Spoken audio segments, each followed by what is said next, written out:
الحمد لله رب العالمين والصلاة والسلام الأتمان الأكملان على سيدنا محمد وعلى آله وأصحابه أجمعين وبعد. Chers frères et sœurs, salam alaykum wa rahmatullahi wa barakatuh. طبتم وطاب ممشاكم وتبوأتم من الجنة منزلا. Chers frères et sœurs, le jeûne du mois de Ramadan est un acte obligatoire pour tout musulman. C'est l'un des piliers de l'islam qui a été prescrit par Allah subhanahu wa ta'ala au cours de la deuxième année de l'hégire et plus exactement au mois de Sha'ban. Et son statut obligatoire, il a été établi par le Coran, la Sunna et le consensus, et cela ne fait aucun débat. Le Coran, Allah Azza wa Jal dit Ya ayyuha alladhina amanu kutiba alaykumus siyamu kama kutiba ala alladhina min qablikum la'allakum tattaqun. Ô vous qui avez cru, nous vous avons prescrit le jeûne, comme on l'a prescrit aux communautés d'avant vous. Dans la Sunna, on a un hadith qui est rapporté par Al-Bukhari ou Muslim, dans lequel le prophète dit Buni al-Islam ala khams. L'islam est bâti sur 5 piliers. Shahadati an la ilaha illallah, wa anna Muhammadan Rasulallah, wa iqam as-salah, wa ita'i az-zaka, wa hajj al-bayt, wa sawm Ramadan. Donc ces 5 piliers que le prophète sallallahu alayhi wa sallam énumère. Il dit le témoignage qu'il n'y a point de Dieu, qu'il n'y a de Dieu hormis Allah subhanahu wa ta'ala, et que Mohammed est son messager. Donc le fait de dire j'atteste qu'il n'y a point de limité qu'Allah et que Mohammed est son messager. La salat, la pratique de la salat, la zakat, le pèlerinage à la Mecque et le jeûne obligatoire de Ramadan. Et enfin le consensus, c'est-à-dire qu'il y a unanimité au sein des ulama de la Ummah pour dire que le jeûne du mois de Ramadan est obligatoire. Et comme je vous le disais, le caractère obligatoire du jeûne du mois de Ramadan est quelque chose qui ne se discute pas. Cependant, il y a une question que chacun de nous doit se poser et à laquelle il doit réfléchir à la réponse. Cette question, c'est pourquoi Allah subhanahu wa ta'ala nous a-t-il prescrit le jeûne? Autrement dit, quelles sont les sagesses qui se cachent, qui se dissimulent derrière la pratique du jeûne de mois de Ramadan? Parce que, sachez-le, tout ce qu'Allah subhanahu wa ta'ala a ordonné, a prescrit, c'est pour une grande sagesse. Il ne faut pas croire qu'Allah subhanahu wa ta'ala nous a ordonné de pratiquer des actes d'adoration pour nous rendre la vie plus difficile. Ou bien parce qu'Allah subhanahu wa ta'ala a prescrit, a ordonné en vain, comme ça, pratiquer pour pratiquer. Ou bien parce qu'Allah subhanahu wa ta'ala aurait besoin de notre ibad. Et non. Allah subhanahu wa ta'ala n'a nullement besoin de notre ibad. Allah subhanahu wa ta'ala est celui qui se passe largement des mondes. Nous sommes nous, les pauvres, qui ont besoin d'Allah subhanahu wa ta'ala. Ya ayyuhan nas wa antumul fuqara'u ila Allah. Wallahu huwal ghaniyyul hamid. Nous sommes les pauvres qui ont besoin d'Allah subhanahu wa ta'ala et Allah se dispense de tout. Il n'a pas besoin de notre obéissance et notre désobéissance ne nuit pas à Allah subhanahu wa ta'ala. Et d'ailleurs, Allah subhanahu wa ta'ala le dit dans le hadith Qudsi, lorsqu'il dit « Ya ibadi, innakum lan tablughu durri fatadurruni, wa lan tablughu naf'i fatanfa'uni. Lan tablughu durri fatadurruni, wa lan tablughu naf'i fatanfa'uni. » Ô mes serviteurs, vous ne parviendrez pas à me causer du tort, pas plus que vous ne parviendrez à me faire un bien. Ya ibadi, لو أن أولكم وآخركم وإنسكم وجنكم كانوا على أتقى قلب رجل واحد منكم ما زاد في ملكي ما زاد ذلك في ملكي شيئا. Ô mes serviteurs, si les premiers et les derniers d'entre vous, si les hommes et les djinns parmi vous avaient dans le cœur toute la piété du plus pieux d'entre vous, cela n'ajouterait rien à mon royaume. Ya ibadi, law anna awwalakum wa akhirakum wa insakum wa jinnakum kanu ala afjari qalbi rajulin minkum ma naqasa dhalika min mulki shay'a. Ô mes serviteurs, si les premiers et derniers d'entre vous, si les hommes et les génies parmi vous avaient dans le cœur toute l'impiété du plus impie parmi vous, cela ne diminuerait en rien à mon royaume. Il faut qu'on sache, chers frères et sœurs, que lorsqu'Allah subhanahu wa ta'ala prescrit, lorsqu'Allah subhanahu wa ta'ala ordonne, c'est uniquement pour notre intérêt. Comme on dit, lima salihil ibad. Lima salihil ibad. Tout ce qu'Allah subhanahu wa ta'ala a ordonné de pratiquer, c'est pour masalih al-ibad, c'est pour l'intérêt des serviteurs.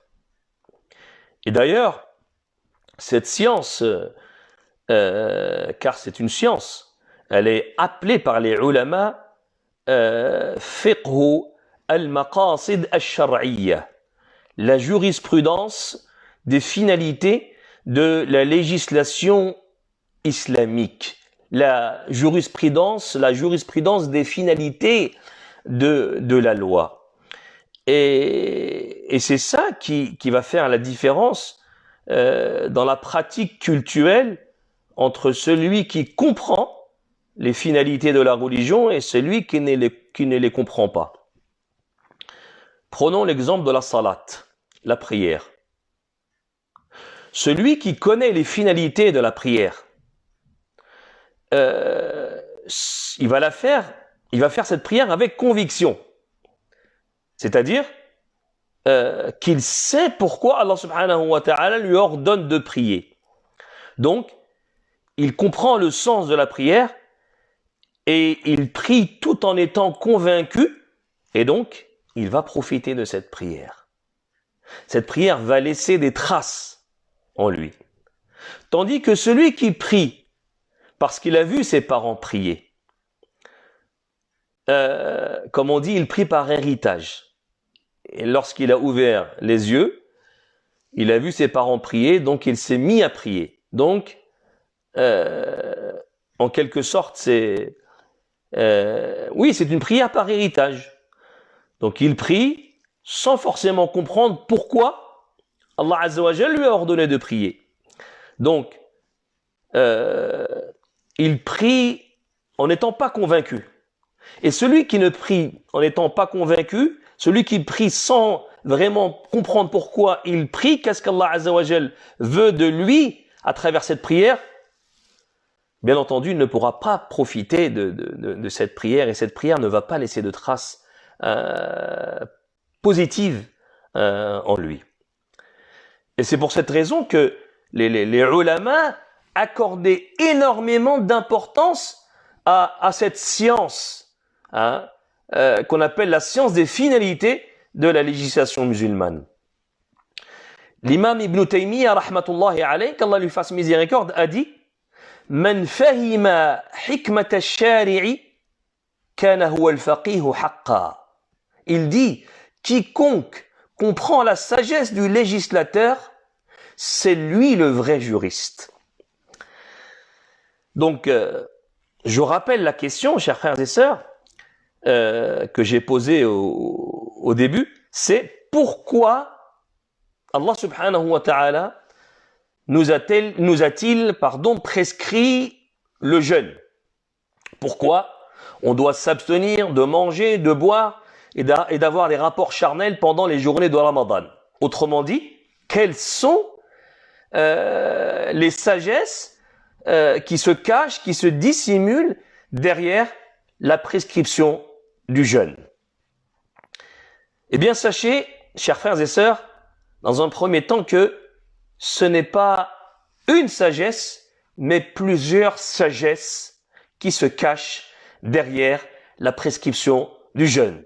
Donc, les sagesses sont nombreuses.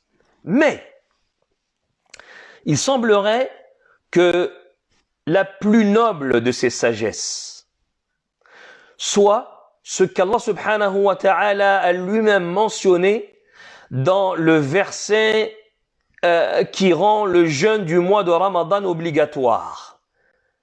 Ya ayyuhalladhina amanu kutiba alaykumus siyamu kama kutiba ala alladhina min qablikum la'allakum tattaqun. Ô vous qui avez cru, on vous a prescrit le jeûne comme on l'a prescrit aux gens d'avant vous, à vos prédécesseurs. Pourquoi, ya Allah? La'allakum tattaqun. C'est ça, la noble sagesse. Peut-être atteindriez-vous la taqwa. Donc, le jeûne, la pratique de cette ibada, en quelque sorte, c'est un moyen pour pouvoir concrétiser ce qu'on appelle at-taqwa. Et oui, c'est une opportunité, une occasion de pouvoir s'approvisionner de at-taqwa. Et celui qui aura réussi à concrétiser la taqwa dans sa vie, wallahi, je le jure, par Allah subhanahu wa ta'ala, qu'il aura réussi dans ce bas monde et dans l'au-delà. Qu'est-ce que at-taqwa? At-taqwa, c'est ce qu'on traduit généralement par crainte révérentielle ou piété. Quand on dit taqwa, quand on utilise le terme taqwa, ittaqullah, on le traduit par craignez Allah. Craignez Allah, ayez peur d'Allah subhanahu wa ta'ala. Mais en réalité, si on veut être beaucoup plus précis, alors on va dire que le terme taqwa, c'est pris du terme wiqaya en arabe. Wiqaya, qu'on pourrait traduire par protection, bouclier.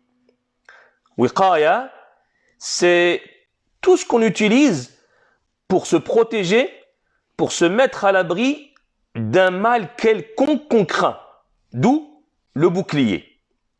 Et d'ailleurs, à ce sujet, Ibn Rajab al-Hanbali, qu'Allah lui fasse miséricorde, il donne comme définition au terme taqwa, il dit « Wa aslu taqwa an yaj'ala al-'abdu baynahu wa bayna ma yakhafuhu wa yahdharuhu wiqayatan taqihi min ». Qu'est-ce que ça signifie? Ibn Rajab al-Hanbali dit « La taqwa consiste à ce que le serviteur mette entre lui et ce qu'il craint une protection dans le but de s'en protéger. » Ça, bien sûr, c'est le sens linguistique du terme. En ce qui concerne le sens terminologique du mot, autrement dit le sens religieux, qu'est-ce que taqwa signifie lorsqu'on l'utilise dans le contexte religieux? Eh bien, on a ajouté à cette signification que je viens d'évoquer, celle de Ibn Rajab al-Hanbali, on a ajouté à cette signification une vérité essentielle, à savoir qu'Allah subhanahu wa ta'ala est le premier que nous craignons son châtiment et sa colère. Je m'explique. Si on part du principe que at-taqwa, c'est ce que l'homme prend pour se protéger, c'est ce que l'homme utilise pour se préserver, pour se mettre à l'abri de ce qu'il craint. Eh bien, qu'est-ce que l'homme craint? Il craint, ou plutôt, quelle est la priorité, quelle est la première des choses qu'il doit craindre?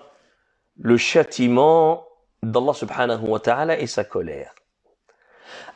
Avec quoi il peut se mettre à l'abri de ce qu'il craint, à savoir le châtiment d'Allah subhanahu wa ta'ala et sa colère? Eh bien, avec l'obéissance d'Allah subhanahu wa ta'ala et l'éloignement de ses interdits. Et ça ne peut se concrétiser véritablement que si on garde constamment à l'esprit et dans le cœur qu'Allah subhanahu wa ta'ala nous observe en permanence, ce qui s'appelle muraqabat Allah, al-muraqaba. Avoir au fond de soi-même, au fond de son cœur et de son esprit, qu'Allah subhanahu wa ta'ala m'observe en permanence.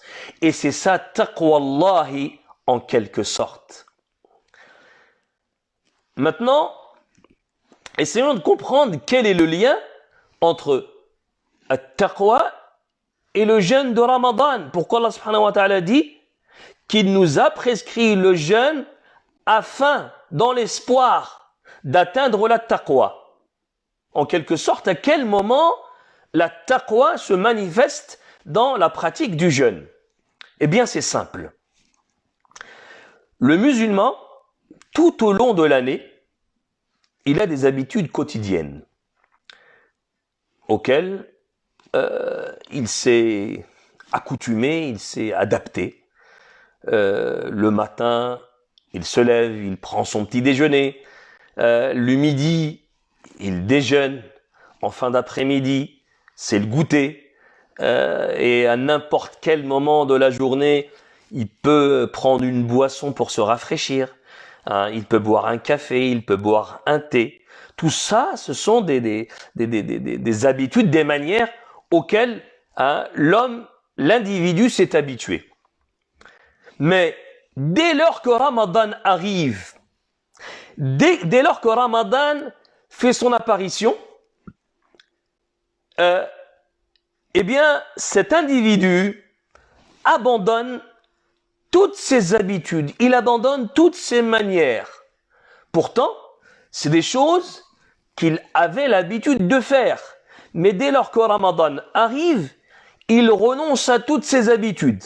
Et cela uniquement dans le but de satisfaire son Seigneur, par amour pour Allah subhanahu wa ta'ala. Alors que il peut manger sans que personne ne le voie. Il peut manger sans que personne ne soit au courant, alors qu'il ne le fait pas. Qu'est-ce qui l'empêche de le faire? Qu'est-ce qui t'empêche de manger en cachette? C'est la crainte de ton Seigneur. Et c'est ça, at-taqwa. Et c'est comme ça que tu cultives au fond de toi la taqwa. Comme tu as pu t'abstenir de manger et de boire les journées de Ramadan par obéissance pour Allah subhanahu wa ta'ala, tu dois t'abstenir de commettre tout acte illicite tout le temps et durant toute ta vie. Parce que le Seigneur de Ramadan est le Seigneur de tous les mois. Celui à qui on doit obéir pendant Ramadan, on doit nécessairement lui obéir hors Ramadan. Et si on a su combattre nos âmes incitatrices au mal, on a pu les empêcher de désobéir à Allah subhanahu wa ta'ala à un point, à un degré où on a réussi à abandonner, à renoncer à nos habitudes du quotidien, à savoir la nourriture et la boisson, des choses dont on ne peut pas se passer en règle générale, et on délaisse nourriture et boisson qui eux sont licites, qui eux sont licites en période normale. Hein? Eh bien, puisqu'on a réussi à faire cela, on doit réussir à abandonner tout ce qui n'est pas licite tout le temps. Et on doit pouvoir le faire durant toute la vie. Et c'est ça, at-taqwa. Ya ayyuhalladhina amanu. Ô vous qui avez cru. Kutiba alaykumus siyamu kama kutiba ala alladhina min qablikum. Nous vous avons prescrit le jeûne comme on l'a prescrit aux gens avant vous. La'allakum tattaqoun. Pourquoi ya Allah? La'allakum tattaqoun. Peut-être atteindriez-vous la taqwa.